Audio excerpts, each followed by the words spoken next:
What's up, y'all? So something I see asked a lot online in different places is ways you can train around bicep tendonitis. So for those who are lucky enough to not know, bicep tendonitis is basically you just piss off your bicep tendon, usually caused by poor mechanics in the low bar squat, i.e. gripping way too narrow, or just letting the bar completely rest on your hand and on your arm and not actually supporting it with your upper back with that shelf back there.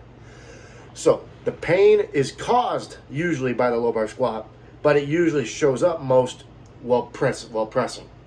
So obviously there are ways to rehab it, improving your T-spine mobility, improving forearm extensor strength. Those are things that have been extensively covered online. You can find that out just by a simple Google search. You don't need me to tell you how to do that.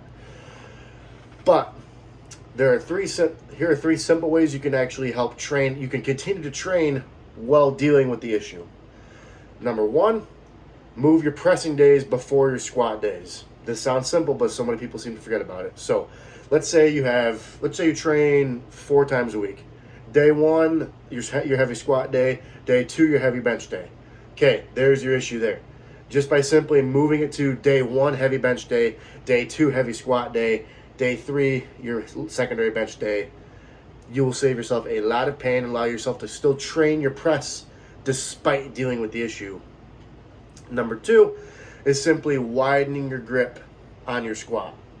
If you're close to a meet, you might just have to suck it up and deal with it. But if you're out a long ways away from the meet, widen your grip a little bit. It ain't gonna kill you. If anything, it'll probably help you.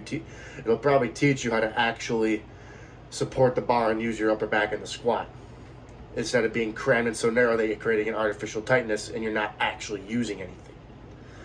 Number 3, and this is probably the most obvious and the best solution, switch to the damn SSB for a while, or the Cambridge bar.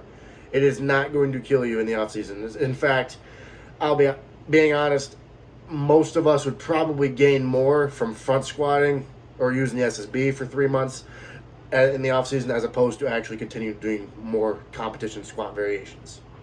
Boom, there you go.